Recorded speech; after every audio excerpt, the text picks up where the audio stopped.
Mosaïque.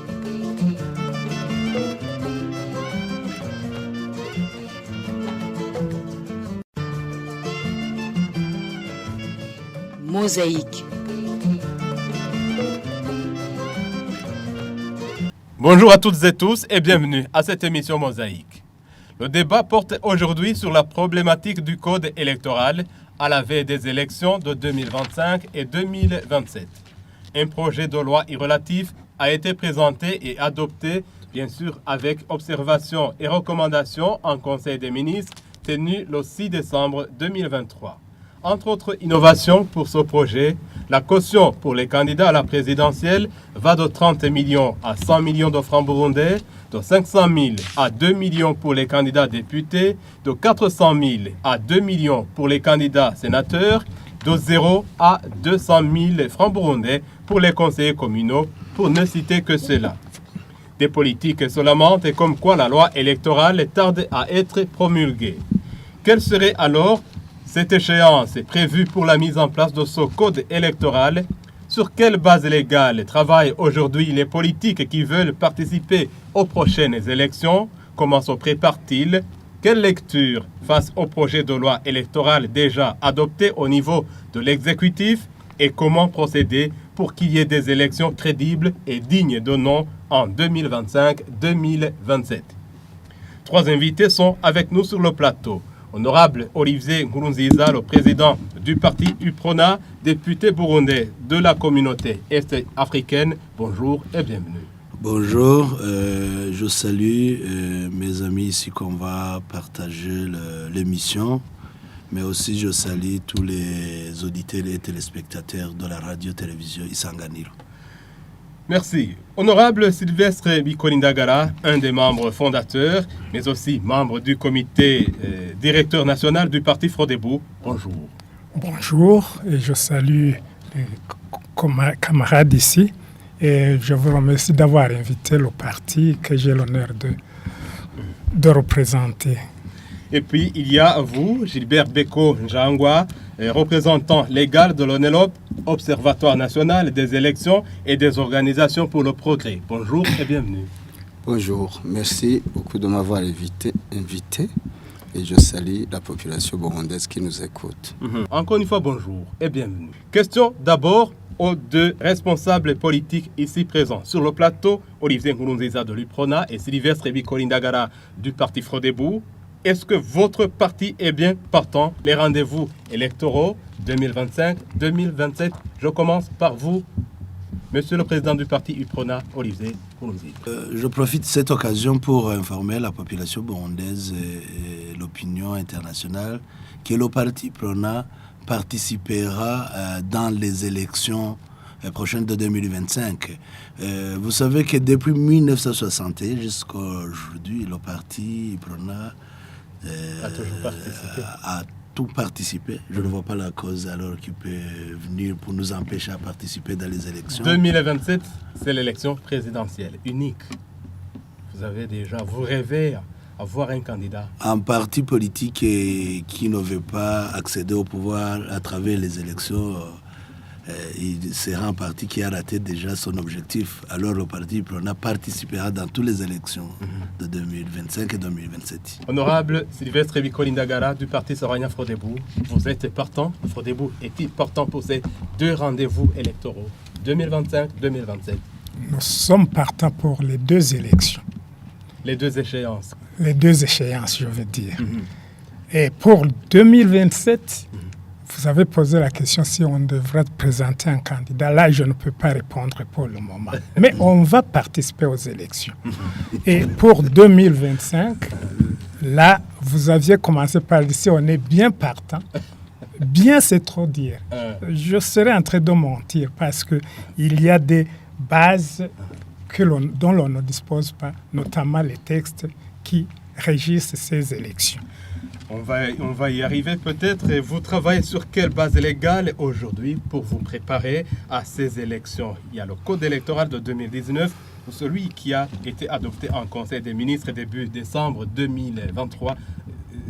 C'est quelle base légale qui vous régit aujourd'hui? la base légale sur laquelle nous nous basons, c'est juste la Constitution aujourd'hui. Le Frodebo veut dire Front pour la démocratie au Burundi. Il a joué un grand rôle pour le retour aux élections. Et donc, donc nous sommes partants pour ces élections. Mais base légale comme loi électorale, ça, on n'en a pas encore. On est qu'elle est en train d'être modifiée, mais on manque de ces textes. Donc, vous estimez qu'il y a un manque par rapport au texte? Absolument, il y a un grand manque parce que ça fait longtemps que l'on parle de ça, mais on ne voit pas. Bien sûr, il y a eu un moment où on nous a appelés pour discuter de ça, mais ça a été parti en queue de poisson. C'est aujourd'hui que j'apprends qu'il y a eu, bon, c'est de ma faute peut-être, qu'il y a eu un conseil des ministres qui a adopté le projet et que maintenant il est à l'Assemblée nationale. Et notre souhait est que l'on ait ce texte pour pouvoir vraiment participer. Est-ce que vous avez un mot à placer, Olivier Ngounouzisa, avant que je passe le mot à la parole à Gilbert Bécaud? Bon, la loi qui nous régit aujourd'hui sur le code électoral, effectivement, vous savez que c'est la loi de 2019, mais nous attendons toujours le projet de loi qui a été adopté dans le Conseil des ministres. Malheureusement, même au niveau du Conseil des ministres, peut-être j'aurai le temps d'exprimer qu'au niveau du parti Prona, que le projet qui a été voté par le Conseil des ministres, il y a des articles que le parti Prona n'a pas soutenus parce que ça vient au lieu de faciliter la tâche. Vous n'avez pas soutenu, mais ça passe. Mais si on ne soutient pas, c'est-à-dire qu'il y a des propositions des partis politiques, le Conseil des ministres a sa façon de faire, mais ce n'est pas user seulement la force, mais c'est d'écouter effectivement les partenaires au niveau des élections, les parties prenantes au niveau des élections, parce qu'il y avait des propositions données par les partis politiques, mais aussi d'autres acteurs politiques. Alors on devrait en tenir compte, mais malheureusement, on a tout oublié, on a tout, peut-être, c'est pas même oublié, on a regardé à côté, on a introduit. Et vous attendez peut-être à des changements l'espoir, c'est dans l'Assemblée nationale. C'est dans l'Assemblée nationale, à voir comment l'Assemblée nationale et le Sénat, au niveau du Parlement, les partis politiques et d'autres intéressés peuvent donner leurs propositions au niveau des commissions pour qu'effectivement, au niveau des votes de loi, on tient compte des desiderata de la population burundaise. Une question à vous, Gilbert Bécaud Njangwa, représentant légal de l'ONELOP Burundi. Quelle échéance possible ou raisonnable pour la mise en place d'un code électoral avant les élections? Aujourd'hui, il nous reste 2 mois ou une année. L'échéance est possible pour qu'il y ait cette loi électorale. Bon, je vais faire le tour de table avec la même question. L'ONELOP Burundi, d'abord, dans ses missions, est à l'œuvre pour contribuer de manière significative à l'éducation civique et électorale, base angulaire de toute élection libre, transparente et incontestable. Ça, c'est la mission. Mais l'attention particulière de l'ONELOP Burundi est de pouvoir soutenir les élections démocratiques. Maintenant, comme observatoire, nous pouvons dire que les échéances, ce n'est pas l'ONELOP qui doit donner les échéances électorales, mais c'est la loi.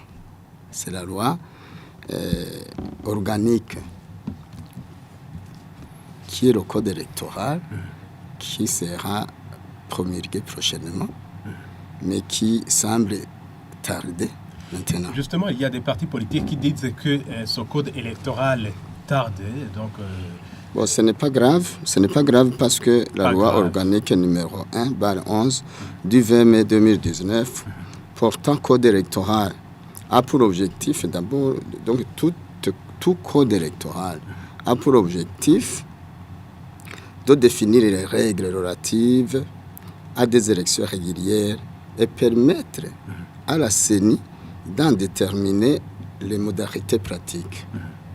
Donc, l'ordre des élections d'abord est fixé aujourd'hui, en 2025, élections des députés, les élections des conseillers communaux, les élections sénatoriales, les élections des membres des conseils de colline ou de quartier. Oui. Et de quartier. C'est-à-dire que sans la loi, rien ne peut se faire. C'est-à-dire que la CENI n'a pas l'outil qu'elle peut utiliser pour organiser les élections générales. Est-ce que vous estimez que la mise en place du nouveau code électoral est une urgence ou pas aujourd'hui? Bon, oui, en tant qu'observatoire des élections, nous sommes obligés de faire un plaidoyer Oui. pour attirer l'attention des acteurs et intervenants dans le processus électoral au fait de mettre en œuvre sans tarder les mécanismes adéquats. Alors, donc, il y a un retard considérable maintenant sur la préparation des élections de 2025.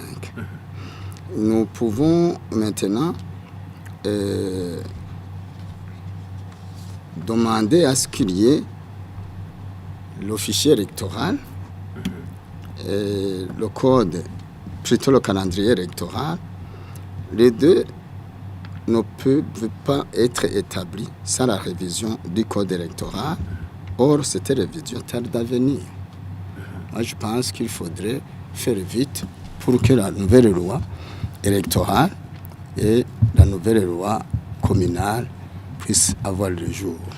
Faire vite pour que ce code électoral puisse être mis en place, c'est aussi votre souci, chers responsables des partis politiques, Frodebo, honorable Sylvestre Bikonyama. Je dirais que c'est plus qu'urgent. Et je me souviens que lorsque le gouvernement mettait en place la loi sur le découpage administratif, il invoquait toujours la concordance entre celle-là et le code électoral. Ah oui, et ce n'est pas pour rien donc qu'ils ont fait le découpage. Et moi, je me dis que lorsqu'on est en train de préparer une loi sur le découpage administratif, les mêmes qui organisent ça ont déjà une notion de ce que ce sera le code électoral. Ça, c'est certain. Et voir qu'il vient de se passer toute une année, c'est incompréhensible. Ah oui. Sinon, les partis ne savent pas sur quelle base jouer. Jouer, ah oui. Le code électoral avant les élections de 2020, le code électoral a été mis en place, je crois, c'était le 20 mai, c'était en mai 2019. Et aujourd'hui, on n'est pas encore abouti à ce mois de mai. C'est-à-dire que, est-ce qu'on ne peut pas dire qu'il y a encore du temps? Pas du tout, ce n'est pas la même chose. Parce qu'il est intervenu entre-temps un autre critère, un autre élément, le découpage administratif. Vous imaginez 200, presque 20 communes à 42, 118 à 42 et de 18 provinces à 5. C'était, je crois, 119 communes. C'était 119 communes à 42. À 42. Et 18 presque entières. 18 provinces à 5. À 5, moins d'entières. Imaginez-vous. Donc, et encore, c'est devenu très vaste. La situation devient de plus en plus finalement Donc, complexe. on ne sait pas comment va être le code électoral, comment vont se répartir les députés, les conseillers communaux, etc. Mais sans cette base, les partis ne savent pas par quelle priorité. Et les partis politiques, je pense que vous êtes associés pour élaborer ce projet. Et quelle serait alors votre contribution aujourd'hui? Bon, je dois vous dire qu'en octobre 2023, il y a une séance où le ministère de l'Intérieur a invité les partis politiques à une réunion juste pour le code électoral, plutôt pour le projet du code électoral. Et il y a eu une première séance dans un avant-midi et nous avions eu la chance d'avoir, par des moyens autre que public, d'avoir le projet qu'ils allaient nous expliquer.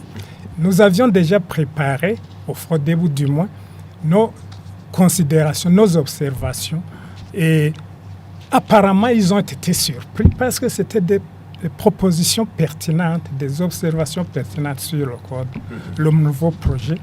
Et probablement que c'est pour ça qu'ils ont omis, ils ont annulé la séance qui devait suivre l'après-midi et ils ont dit, nous avons compris vos propositions, on va en tenir compte. Malheureusement, je viens d'apprendre que pas mal de ça... c'est terminé donc. Oui. Ils étaient en pause. Mais au lieu de retourner dans la salle, nous avons été annoncés que c'est terminé. Oui. Donc c'était déjà un premier tricherie. Est-ce que là, le parti UPRONA était associé, honorable Olivier Ngoumbouziza? D'abord, Octobre 2023. tous les partis politiques qui sont agréés, Isobondi, étaient invités pour dire que le parti UPRONA aussi était là. Et les partis politiques avaient quand même contribué, malgré le temps qui était là. Nous avons d'abord essayé de mieux comprendre quelques informations qui se trouvent dans le projet code électoral.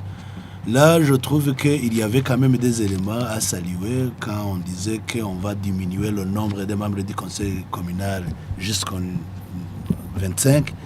Pour nous, ça reste à savoir que même dans l'Assemblée, ça restera comme ça.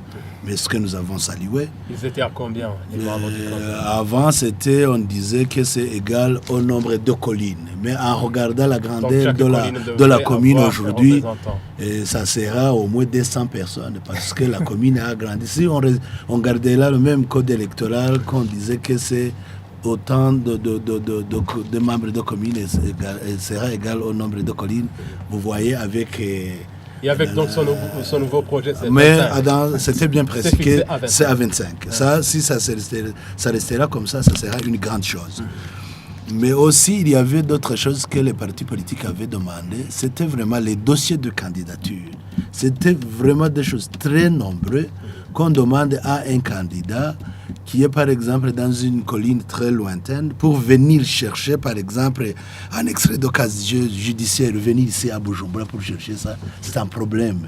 Alors on avait demandé de savoir qu'on peut quand même chercher en d'autres documents pour remplacer ce genre de documents qui demande à une personne lambda de quitter Tchendajuru pour venir ici à Bujumbura, payer son ticket, passer toute une semaine. Ça, c'est très difficile. Alors, il fallait quand même qu'on analyse ce genre de dossier. On n'a pas voulu que, effectivement, les personnes qui sont poursuivies par la justice soient des hommes qui sont élus, mais on avait dit qu'il faut au moins demander aux élus et non aux candidats. Si une fois élu, il faut demander pour déposer le dossier, il fallait prouver cela. Mais aux candidats, non. Autre chose que nous avons vu, c'est l'article 224, si ce n'est pas changé, qui demande les punitions de 8 millions à environ entre 8 millions et 4 millions, qu'on va punir pour tous les médiums ou toute personne qui propage par des canaux de communication sur les réseaux sociaux, des messages susceptibles de compromettre le projet. Alors, ces messages, il fallait définir très bien pour qu'on évite la globalisation parce que c'est subjectif. Quel genre de message? Autre chose, c'est sur le chef de colline. Le chef de colline, il y avait des critères qui sont subjectifs parce qu'on disait qu'il doit être un homme... ou une femme. Oui, intégré comme ça. Mais il fallait définir, parce que pour juger que cet homme est intégré ou comme ça, nous avons vu que dans les élections passées, beaucoup de gens ont été éliminés suite à des critères que les gens disent cet homme c'est comme ça et comme ça. Il fallait être bien précis dans le code électoral. Mais nous avons salué effectivement que, bien sûr, dans le projet de code électoral, qu'au moins on a mentionné que le chef de colline doit connaître lire et écrire. Par exemple, dans les élections passées, on pouvait élire une personne qui ne savait pas même qui ne sait pas écrire et lire. Ça, c'était très, très compliqué. Autre chose qu'on avait vu, c'est les 2% qu'on demande au niveau des élections. Au niveau, quand les communes étaient au nombre de 219, vous voyez que quand on demande 2% avant de compter les voix, c'était normal. Mais avoir la grandeur de la commune, continuer à demander les 2% avant de compter les voix d'un parti politique dans une commune, ça sera aussi la façon de mieux. Autre chose pour terminer, peut-être on va y revenir, c'est le caution. La caution plutôt. On va peut-être on va y arriver. Aussi, ça, nous avons contesté ça parce que quand on avait proposé, on avait gardé à 30 millions pour le candidat président et on avait dit les 200 000 qu'on demande au conseil communal, ça vient alourdir et rendre les élections difficiles aux certains partis parce qu'il y a des partis. Là, on va y arriver. Et comment donc pour tout, on parle de ce retard ou pas du code électoral. Est-ce que vous estimez que c'est une urgence? Comment tenant compte effectivement, moi je vais expliquer ça de deux manières. Conformément à la loi qui prévoit comment les outils électoraux, surtout le code électoral, on dit, si je ne me trompe pas, c'est 3 mois ou 6 mois avant les élections. Il faut que le code électoral soit prêt. Alors, en tenant compte du temps qui reste, vous voyez qu'il y a encore du temps. Mais le problème est quoi? C'est qu'il y a eu beaucoup de changements au niveau des lois qu'on a votées, surtout la loi qui met en place le redécoupage administratif, la loi. Alors, au niveau des partis politiques, suite à tous ces changements, qu'on doit s'adapter, s'ajuster, informer nos membres pour quand même savoir comment on va faire la circonscription électorale, il fallait que le code électoral soit prêt avant pour qu'effectivement, nous aussi, nous les acteurs politiques, et l'OTA d'aller chez nos militants pour leur expliquer et vulgariser le code électoral avant, effectivement, pour qu'on ne soit pas bousculé et organisé d'une façon qui n'est pas du tout conforme à cette loi qui sera élue, qui sera plutôt votée, alors que les membres des partis politiques et d'autres acteurs n'ont pas eu l'OTA de s'en approprier et de vulgariser auprès des membres. Alors, nous demandons alors à l'Assemblée nationale, parce que nous avons entendu que la loi est là, le projet de loi que prochainement, au moment où il y aura l'entrée de cette session, que ça soit la première loi qui doit sera votée. Vous êtes donc informé aujourd'hui que... Oui, je suis informé. Oui, je suis informé parce que les parlementaires sont là pour le peuple burundais. Nous avons droit de leur poser la question de savoir où on en est avec cette loi. Alors, ils nous ont informé que la loi est sur la table des commissions. Là, donc, si la loi est sur la table des commissions, de la commission, donc c'est bien, n'est-ce pas, Gilbert Bécon, j'envoie au niveau de l'Assemblée nationale. C'est ainsi. Oui, c'est une bonne chose que la loi soit à la table de l'Assemblée nationale. L'Assemblée nationale, c'est elle qui doit faire une diligence, une rapidité pour pouvoir envoyer cette loi à la présidence de la République. Mais de toutes les façons, le retard n'est pas vraiment... C'est pas alarmant. Ce n'est pas alarmant. Et nous pouvons... Vous savez que, en principe, les députés sont élus en fonction... Je ne sais pas si ça a changé, mais les députés sont élus en fonction de la population dans certaines circonscriptions. Alors, je crois que la nouvelle loi qui détermine, la nouvelle loi portant la délimitation territoriale a déjà diminué les communes, a diminué aussi les communes, les provinces. Les provinces, les communes. Alors, le code électoral est une urgence pour que la CENI puisse trouver les outils à utiliser pour l'organisation des élections.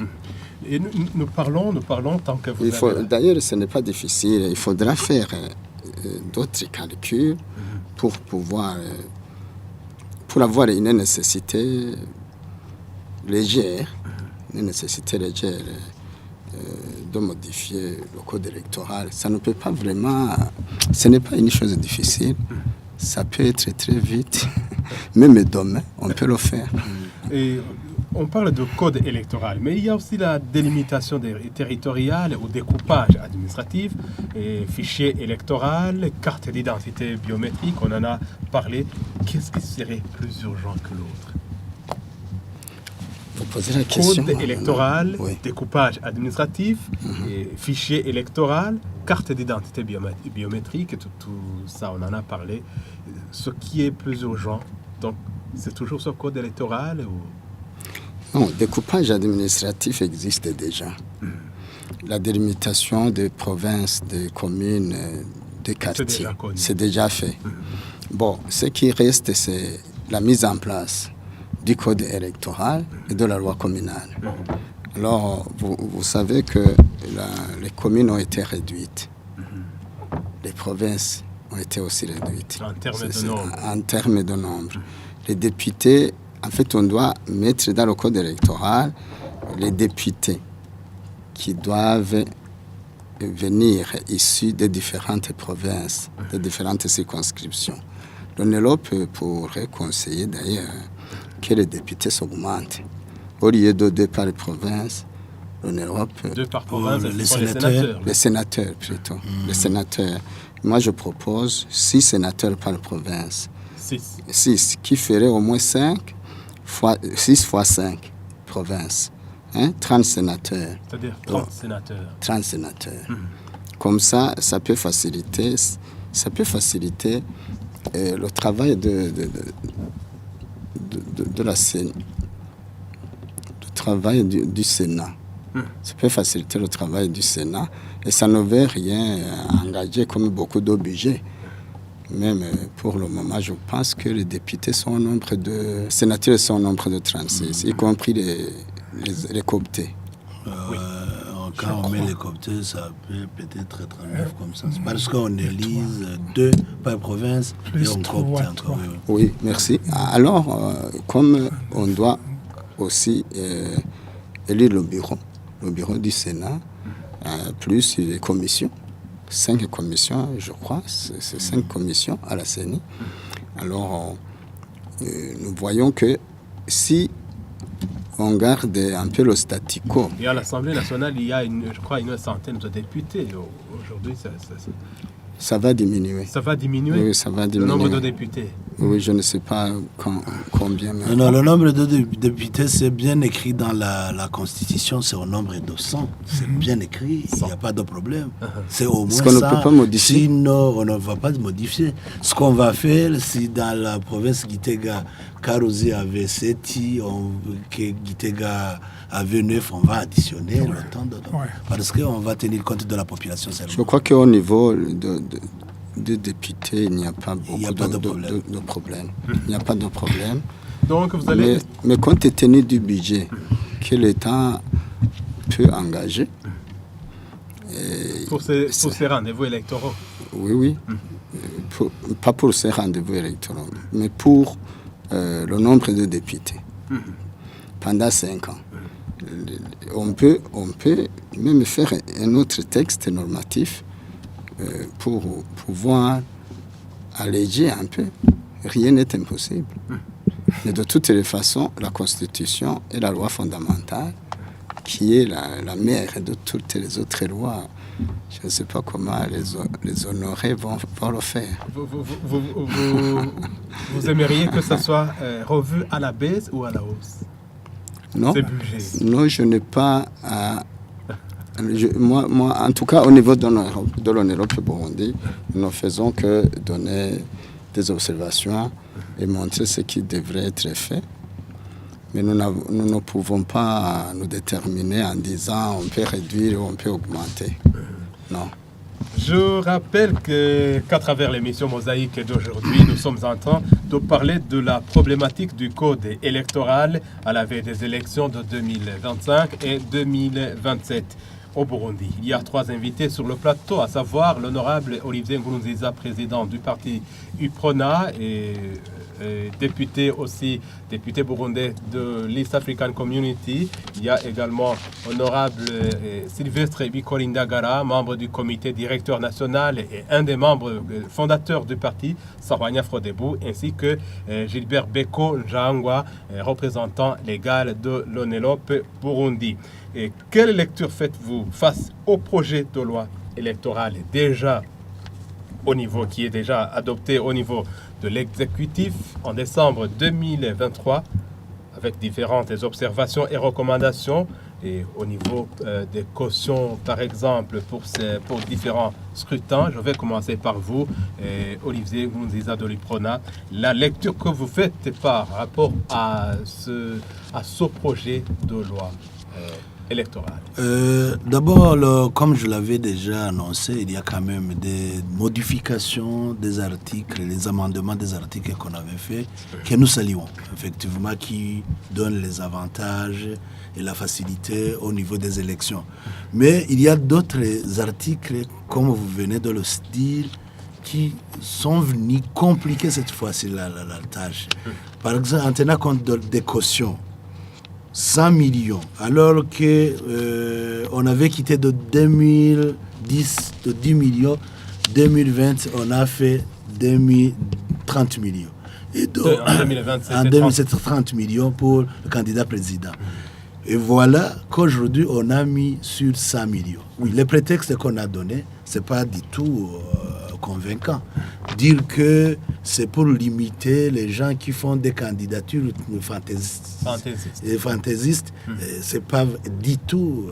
Ce qui se cache derrière, c'est la discrimination. C'est pour discriminer surtout en tenant compte des moyens. Premièrement, je le dis, Ndada Emile Merkiol a été élu sans toutefois qu'il a donné la caution de 100 millions.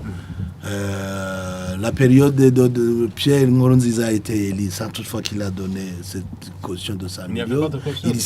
Au fait, ce qu'il faut voir, 5 millions. 5 millions en 2005. Le président actuel a été élu à 30 millions, ce n'était pas 100 millions, mais on n'a pas... surtout, ce qu'il fallait voir, c'est la personnalité, c'est ce que les projets, le programme politique qu'il présente. Alors, je le dis, tenant compte de la population burundaise, qui sont jeunes, plus de 50%, bien sûr, beaucoup de jeunes n'ont pas de moyens, ils peuvent vouloir se faire élire. Il y a des arguments qu'on dit dans un parti politique, vous ne pouvez pas manquer qu'un membre cotise 1000 francs, 10 000 francs. Ça, c'est l'organisation interne. Mais au niveau de la loi, il faut quand même mettre des articles, parce que ces moyens qu'on cotise peuvent faire d'autres choses dans la campagne. La campagne, ce n'est pas devenir seulement candidat. Il y a des moyens pour se déplacer. Il y a d'autres choses. Alors, ces moyens peuvent faire d'autres choses au lieu de les donner comme caution. Alors, ça, c'est limiter et faire peur aux gens de se présenter dans les élections. Vous savez pourquoi? Quand les gens participent dans les élections et qu'il y a beaucoup de programmes politiques, les Burundis ont quand même la chance de voir les gens qui ont donné des programmes politiques bien réalisables. Et voilà, on vient de limiter. Là, alors, nous demandons à l'Assemblée nationale et aux commissions qui sont en train d'étudier de cela. Vous allez dire que ce critère est limitatif? Oui, c'est limitatif. C'est limitatif, c'est pas seulement limitatif, c'est discriminatoire. Parce que discriminatoire? Oui. C'est pour dire que les pauvres n'ont pas le droit de se faire élire. Est-ce qu'il y a des partis donc pauvres? Oui, c'est pas seulement pauvre, c'est parce que quand la population est pauvre, même les partis politiques deviennent... Oui, ça peut être ça. Il faut tenir compte de la situation économique et socio-économique du pays. Il y a aussi des candidats députés et sénateurs qui vont donner donc, une caution de 2 millions. Bon, pour les cautions, pour moi, ce que je compte, c'est pour seulement les candidats, surtout... les candidats qui se trouvent sur la liste des députés, c'est pas pour eux un problème. Parce que même quand c'était dans les provinces, on donnait 500 000. Alors quand on a regroupé les provinces, c'était presque les mêmes moyens. On n'a pas vraiment grandi beaucoup de choses. Mais c'est sur le candidat président. Mais aussi la caution de 200 000 dans les conseils communaux. Ça, c'est compliqué la vie de la population Donc burundaise. ça passe du de peuple 0 burundais. à 200 000. Oui, c'est beaucoup. Parce que ça va demander au moins plus de combien de millions par commune. Oui, là, c'est pas beaucoup, mais nous avons vu que depuis les élections de 2005 et de 1960, on n'a pas demandé des cautions aux membres des conseils communaux et cela n'a pas empêché qu'on élise des hommes de valeur. Alors il faut continuer dans ce sens et ne pas limiter la chance des Burundais de participer dans les élections d'une façon libre, sans les contraindre de par des moyens. Ne pas limiter la chance ou les chances. Oui. Est-ce que c'est votre opinion, votre point de vue, honorable Biko Lingagala du FRODEB? Absolument. Si on se base sur les élections de 2005, où la caution pour le candidat président était de 5 millions. 5 millions. Aujourd'hui, on va dire que ça a été multiplié par 20. 5 millions 2005. De 5 millions à 100 millions, c'est fois 20. Donc 20 ans après, 100 millions. Oui. Mais c'est quoi ça? C'est quoi ça? Même l'État aurait des problèmes à en trouver. Je vous dis la vérité. Ah oui. Bon, je ne sais pas si j'ai... Oui, justement, votre lecture, c'est comment par rapport à ces différentes observations et innovations par rapport à ce projet de loi? J'ai constaté que mon confrère Olivier a énuméré les points de vue qu'ils avaient exprimés. Je vais en citer quelques-unes aussi. Quelques-uns. On a réduit. Dans le projet qu'on nous avait présenté en octobre, on avait réduit les jours de campagne de 21 à 14 jours. Les raisons avancées. 21 à 14 de 21 jours à 14 oui, jours. Ça, nous avons soutenu ça. Les raisons avancées, c'était deux scrutins au lieu de 3 le même jour. Autre raison, limitation éventuelle des tensions électorales. Moi, je n'aime pas de ce genre de motivation qui nous tiennent. Tension électorale. Oui, ils avaient... Ça s'explique comment? Est-ce que je sais? Tension. Ils avaient tension, ils parlaient de tension. Donc la raison, on disait limite, c'était inscrit comme ça. Dans le document qu'on avait. Non, projet. Le projet d'octobre 2020. Non, cet argument, on va supprimer, mais nous soutenons 2 semaines, parce que 3 semaines, c'est bon, laissez-moi parler. C'est comment beaucoup. Moi, je vais vous dire pourquoi on devrait augmenter le nombre de jours. Maintenant, les provinces sont là. Donc, les dimensions de la province... C'est toutes les campagnes. C'est pratiquement... C'est le même jour. Les communales et les... Bon, peut-être pour les présidentielles, je ne sais pas. Mais pour les communales et les législatives. Excusez. Pour les communales et les dimensions des provinces et des communes se sont agrandies. Vous savez que pour être élu, pour être entendu, le candidat député doit parcourir toute cette contrée. Si je prends par exemple la province actuelle de Muyinga,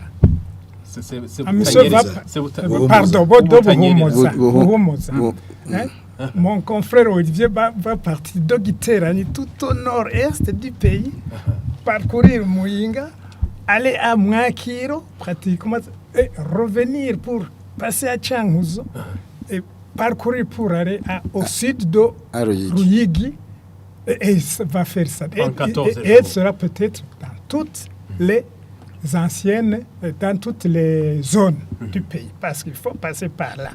Sinon, on ne va pas vous voir ni vous entendre. Non. Gardez ces 21 jours, ça ne fait rien. Mais ces explications, ça ne tient pas debout. Deuxièmement, ce que je soutiens, je l'avais déjà dit, l'article 32 interdisait les déclarations injurieuses et diffamatoires par quelque voie que ce soit à l'endroit des partis politiques.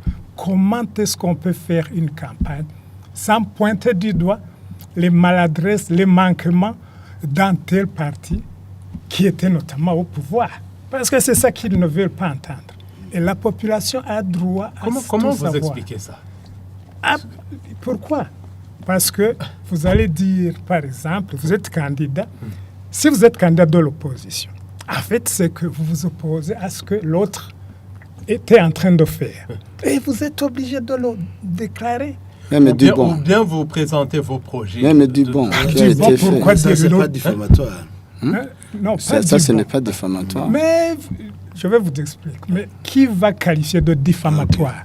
C'est la On a vu justice. beaucoup de cas. Ouais. Il y a beaucoup de cas. Vous avez injurié le chef de l'État parce que juste vous avez peut-être dit qu'il était habillé d'une chemise avec un bouton ouvert. Et on va vous prendre. Ce n'est pas vous qui dites qu'il allait qualifier ça. Ça, on voudrait que ça soit exclu. Attendez un moment.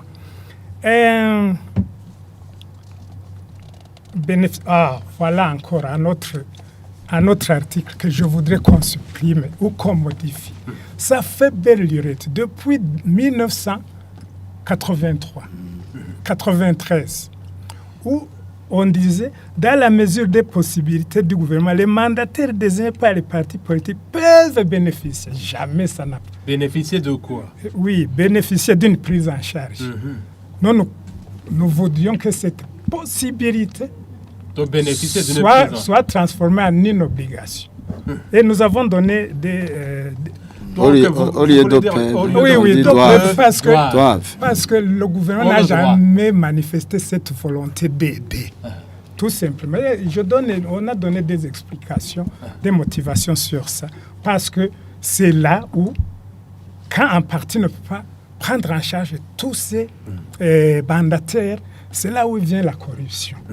Voilà, ça c'est deux. Ça, on aimerait qu'on dise oblige. Alors, je passe sur le déroulement du vote. Il y a voilà. De l'élection, non, ça s'est passé. Le conseil communal s'est passé.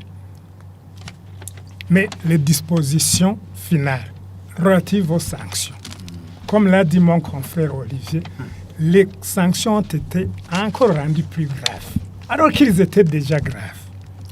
Nous proposons que... Il y a sanction quand il y a infraction. Mais ces infractions sur le code, c'est devenu plus grave que le crime de meurtre. C'est vrai, c'est puni sévèrement. Alors nous proposons qu'on se limite déjà aux sanctions qui étaient de 2019, qui étaient déjà très graves. Nous les avions contestées. Alors, et voilà, autre chose. Nous proposons que l'article qui, depuis 2015, a été cité ici, que les frais nécessaires à l'organisation des scrutins prévus par la présidence sont à charge de l'État, ainsi qu'une contribution éventuelle de la population. Ce dernier membre de la phrase, il faudrait le supprimer. L'État, il a 5 ans pour préparer les élections qui viennent, alors qu'il prévoit ça dans les différents taxes, mais pas. Surtout que ces mêmes contributions, généralement, finissent dans les poches de celui qui est en train de les... Voilà. Excusez-moi d'être un peu très dur, mais je connais les cas. Est-ce que M. Gilbert Bécon, Jean-Gouin, vous avez quelque chose ça, c'est trop demandé à la population. Lecture par rapport à ce nouveau projet, à ce projet de loi. On apprend ici même que ça se trouve au niveau de l'Assemblée nationale, mais il a déjà été adopté au niveau de l'exécutif. On a parlé surtout, on a beaucoup insisté sur la caution au niveau de l'élection présidentielle. Bon, la nouvelle loi, le projet de loi existe, il est là. Bon, on n'a pas beaucoup de commentaires parce qu'on ne le connaît pas déjà. On ne sait pas où les députés en ont pour amender le code électoral. Alors, mais sans révision du code électoral, on ne peut pas organiser les élections. Bon, ça c'est un. Deux, concernant les dispositions qui ont été lues par les deux honorables devant nous, et connaissent ça parce qu'ils ont été au moins invités par le ministère de l'Intérieur pour des explications. Le ministère de l'Intérieur d'avoir fait c'est ça. Ça, c'est une bonne chose. Ça devrait être continuel et pour les autres acteurs, pour les autres parties prenantes. Alors, je pense que tout ce qui est en train d'être relevé comme défi devrait être aussi réanalysé pour voir comment changer cette situation. Parce que ce qui est des sanctions, aucune organisation générale des élections dans le monde ne prévoit pas les sanctions des candidats qui se comportent mal ou bien qui radicalisent, qui sèment la terreur, par exemple, au moment de la campagne électorale, qui peuvent aussi radicaliser, donner des mots pour la polarisation des opinions au sein de la population, ou la radicalisation de la population. Tout ça, ça doit être prévu des dispositions qui peuvent sanctionner. Mais quand même, cette peur de notre honorable... Ce qu'on nous demandait sur les sanctions, ce n'est pas de dire que les sanctions ne peuvent pas être... Non, il faut que les sanctions soient là. Oui. Mais que ça soit bien détaillé. C'est ça. Que ça ne soit pas des choses qui, une fois, on est en train d'interpréter, qui sont dans la généralité. On peut se cacher derrière pour dire « tu as fait ceci », alors que ce n'est pas bien mentionné dans le code électoral. Il faut que ça soit bien éclairci pour dire que des actions susceptibles de perturber. Quelles sont ces actions? Tu peux dire quelque chose et on dit tu as fait ceci. Alors il faut les énumérer. Pour que ça soit bien clair, afin que effectivement les gens qui veulent punir les gens ou les stopper dans les élections ne se cachent pas devant derrière un article qui n'était pas bien éclairci. Vous pensez qu'il y aura des candidats qui pourront s'auto-censurer dans leurs propos pendant les campagnes électorales? On ne peut pas s'autocensurer quand tu as un projet. C'est la même question. Mais ce que l'honorable Olivier vient de dire, et moi je soutiens. Mais moi ce que j'ajoute, c'est de ne pas aggraver encore ces sanctions qui étaient suffisamment graves avec le code actuellement en vigueur. S'il vous plaît, mais pourquoi vous insistez tellement sur de graves sanctions jusqu'à l'emprisonnement de 20 combien pour avoir dit que non. Mais il faut prévenir. Non, ce n'est pas question de non. Ça, c'est amené à l'autocensure. Et ce qui n'est pas bon. L'autocensure, c'est quoi? Pour nous, ce que nous allons dire, ce que nous sommes convenus, c'est dans le code de conduite. On dit qu'il faut éviter les discours de haine et de quoi. Mais quand tu es en train de pointer le doigt sur ce qui n'a pas été bien fait, la personne ne doit pas dire que tu as humilié ou injurié une personne, alors que ce sont des faits réels constatés par tout le monde. Qu'est-ce que vous dites à propos de ces sanctions prévues?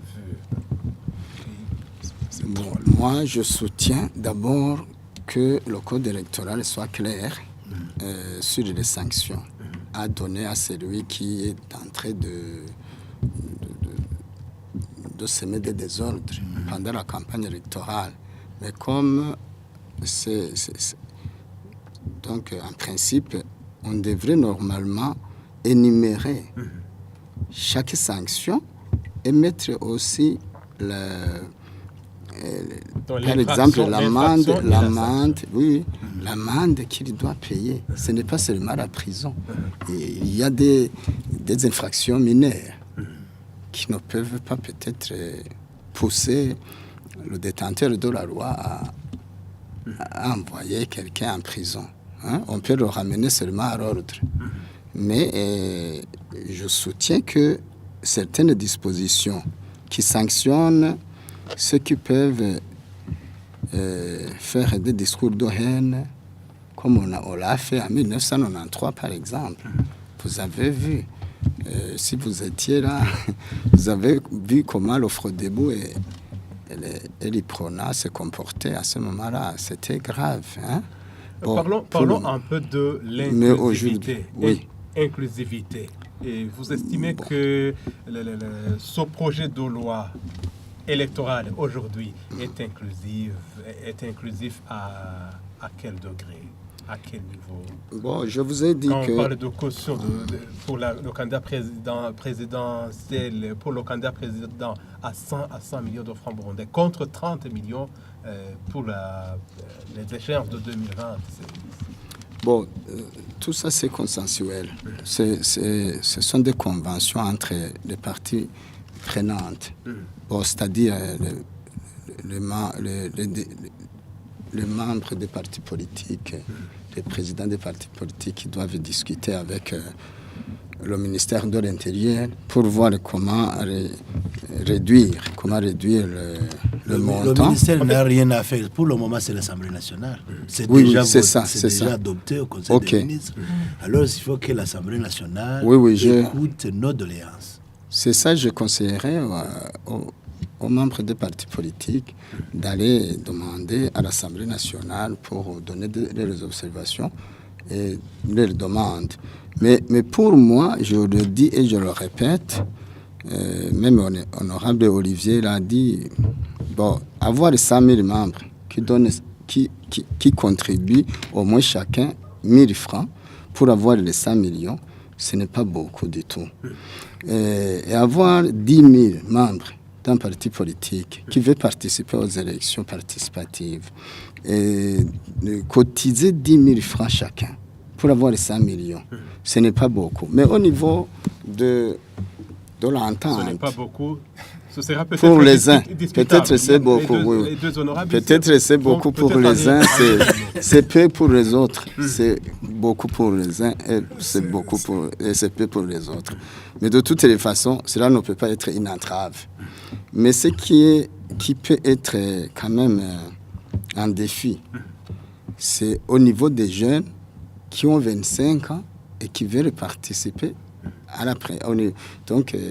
au présidentiel. Ils ne peuvent pas avoir 100 millions, par exemple. Se fait élire à 20. On se fait élire. Le candidat président, le débat se fait à 25, c'est au moins 40 ans. 40 ans, d'accord. Je sais. Mais ce n'est pas nécessairement qu'on est riche à 40 ans. Ça, mais ça, ce n'est pas de la richesse. Voilà. Pour accéder au poste du président. Mais au niveau des députés, c'est 25 ans. Oui. Et je posais la question donc à propos de l'inclusivité. Oui. Sylvestre Bikolinda-Gara, inclusivité ou pas? C'est exclusif, monsieur honorable Olivier l'a dit. Ces mesures concernant le montant de la caution, ce n'est pas inclusif dans la mesure où tous les partis n'ont pas été associés à l'élaboration de ce code. J'allais y ajouter les retards qui se font, mais ça, ce n'est pas question d'inclusivité. Mais les cautions, le montant des cautions, la non-participation et la non-tenue en considération de ce qu'on a pu présenter comme argument ou commentaire sur le projet, ça c'est vraiment, ce n'est pas de l'inclusivité. Vous voulez en dire quelque chose? Oui. Bon, oui, je voudrais quand même dire que ce qui est important dans cette période préélectorale, et que tout Burundais se donne comme une noble mission d'être acteur majeur pour des solutions pratiques qui privilégient l'harmonie des citoyens. Et oui, dans la quête perpétuelle de se choisir des dirigeants compétents et légitimes, et puis de l'avenir de génération en génération, aux générations futures. Peut-être que vous m'avancez par rapport à la question que j'allais poser. Véritables femmes et hommes politiques. Donc, comment donc procéder pour qu'il y ait des élections? Nous parlons d'élections inclusives, crédibles, dignes de nom en 2025 et 2027. Comment procéder? Donc, un appel peut-être à différents niveaux. Bon, ce qu'il faut faire, il faut qu'il y ait d'abord la loi, qui est connue par tout le monde, publiée. Ce code électoral. Et la loi communale, connue par tous les Burundis.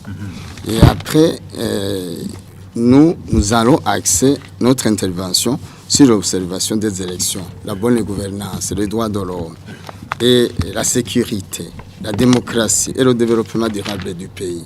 C'est ça, en fait, ce qui est important pour tous les acteurs. Mais cherchons d'abord la loi. C'est ça la préoccupation actuelle. Il faut avoir de la loi. Ça, c'est un outil fondamental qui doit être à la portée de tout le monde.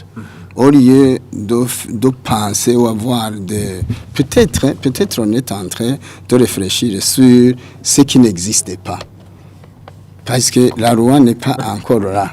Et on est en train peut-être d'avoir des soupçons. Le projet est là. Oui. Et chaque parti a droit de donner sa contribution. Ces contributions peuvent être acceptées ou pas. Alors, si ces propositions n'ont pas été acceptées, c'est là où un des membres qui ont le droit ou qui ont donné certaines observations qui n'ont pas été mises en considération. Et c'est là où il peut dire non, ça, il y a des dispositions discriminatoires, ça doit changer, mais il faut le faire avant. Il faut aller à l'Assemblée nationale pour au moins demander où vous en êtes avec ça.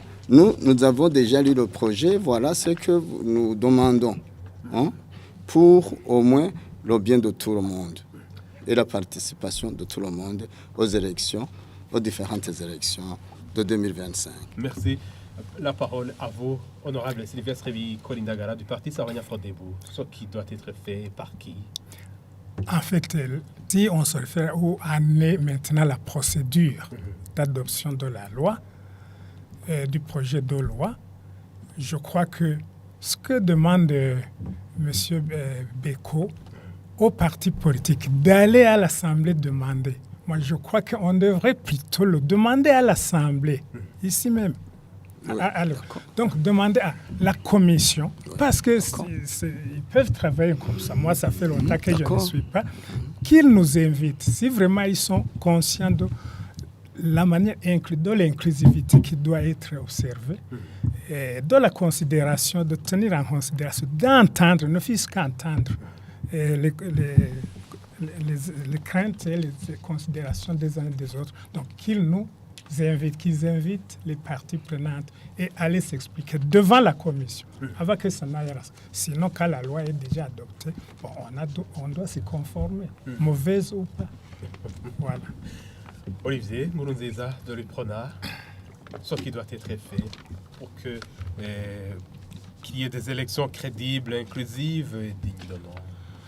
D'abord, dans l'élaboration de loi, il y a les procédures. Il faut écouter toutes les doléances des parties prenantes. C'est ce que nous avons déjà fait. Mais le constat est que dans le Conseil des ministres, on n'a pas tenu compte de nos propositions.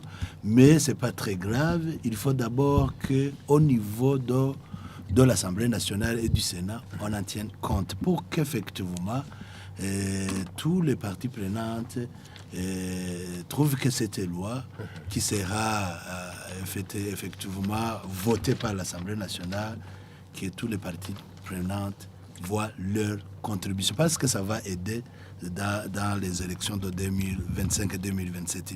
Autre chose, il faut que cette loi soit votée très rapidement, parce que nous sommes en train de dire que ce n'est pas très tard, mais nous avons vu que la CENI a déjà lancé une invitation pour l'éducation électorale, mais ils vont se baser sur quoi? Il faut qu'effectivement cette loi soit là pour que les partis politiques aussi commencent à vulgariser, à enseigner cette loi, pour qu'effectivement tout le monde comprenne le contenu du code électoral.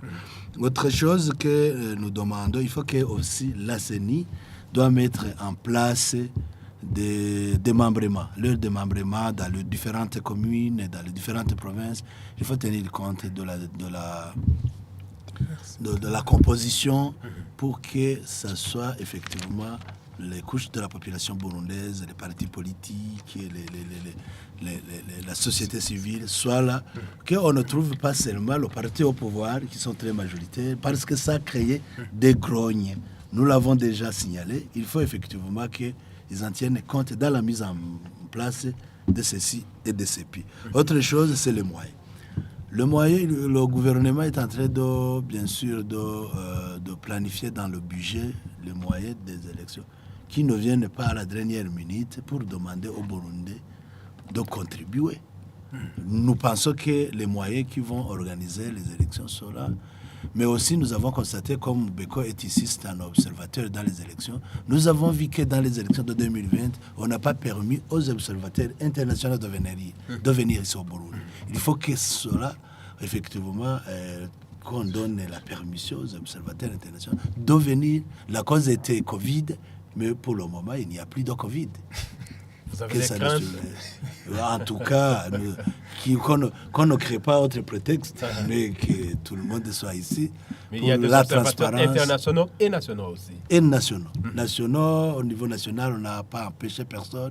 Péco était là, tout le monde est là. Mais au niveau des mandataires, Avec un peu de on l'a moyens. dit, il faut qu'effectivement, il y ait un soutien de moyens pour les mandataires.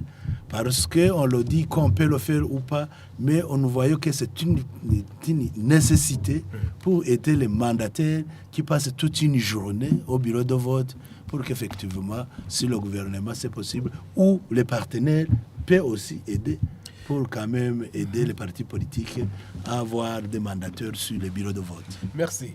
Merci. Et c'est donc par ici que nous mettons un point final à l'émission Mosaïque pour aujourd'hui. Merci à toutes et tous de nous avoir suivis. Nous disons merci à nos invités, et Olivier Nkurunziza, président du parti UPRONA, et député burundais de la communauté est-africaine, honorable Sylvestre Bikolindagara, un des membres du bureau du comité directeur national et un des fondateurs du parti Sahwanya Frodebou, ainsi que Gilbert Beko Njangwa, président et représentant légal de l'ONELOP Burundi. Restez branchés, nos programmes continuent sur Isanganiro. À la prochaine. Mosaïque.